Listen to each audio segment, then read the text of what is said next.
Dans le cadre du renforcement de la diplomatie parlementaire entreprise avec plusieurs pays du monde, l'Assemblée nationale de la République démocratique du Congo va diligenter une mission parlementaire à Kampala, en Ouganda, du 12 au 19 novembre 2024. Le président de l'Assemblée nationale, accompagné du rapporteur Jacques Joly, a donné ses orientations et fixé les termes des références de cette mission au cours d'un échange le lundi 11 novembre 2024 avec les députés nationaux membres de cette délégation. C'est avec la bénédiction de la plénière qu'une délégation des 11 députés nationaux, conduite par l'honorable Lambert Mende Omalanga, se rendra à Kampala avec pour mission d'échanger avec les autorités parlementaires ougandaises et les groupes d'amitié RDC-Ouganda sur les renforcements de la diplomatie parlementaire constructive pour la paix entre les deux pays. Nous sommes venus rencontrer le président et les membres du bureau qui l'entouraient pour recevoir les termes de référence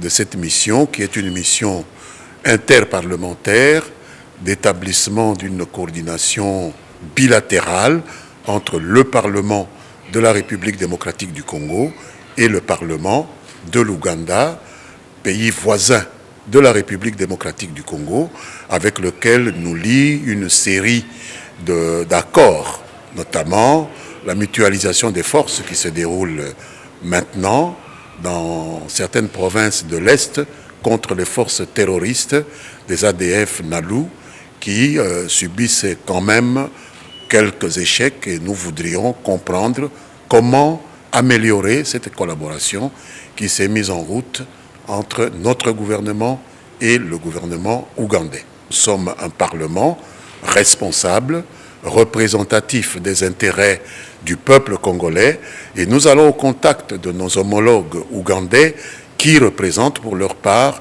les intérêts du peuple ougandais. Il s'agit d'une mission qui vient en appui à la coopération bilatérale entre les exécutifs de ces deux pays, comme c'est fait actuellement avec plusieurs autres pays du monde. Cette initiative découle des échanges que le président de l'Assemblée nationale, le professeur Vital Kamerhe, a eu avec son homologue ougandaise, l'honorable Anita Among, à Accra, au Ghana, en marge de la deuxième Assemblée générale de la Conférence des présidents des parlements africains. Les deux présidents des chambres se sont convenus de renforcer la coopération parlementaire entre les chambres de deux pays en appui à la coopération bilatérale traditionnelle entre leurs deux gouvernements.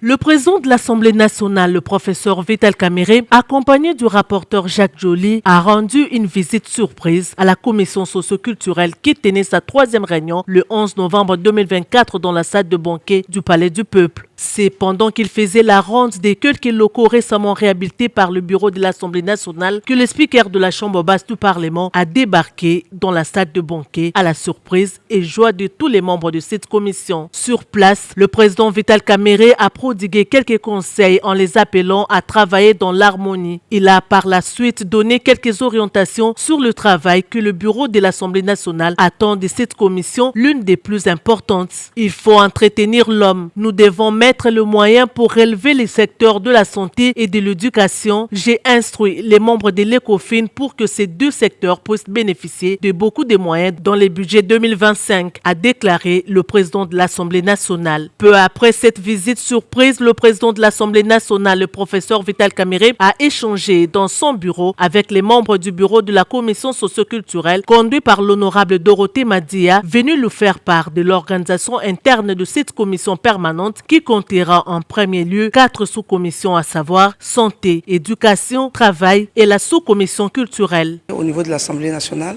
il y a des commissions qui sont des organes techniques qui aident le président ou dans le bureau de l'Assemblée dans sa charge.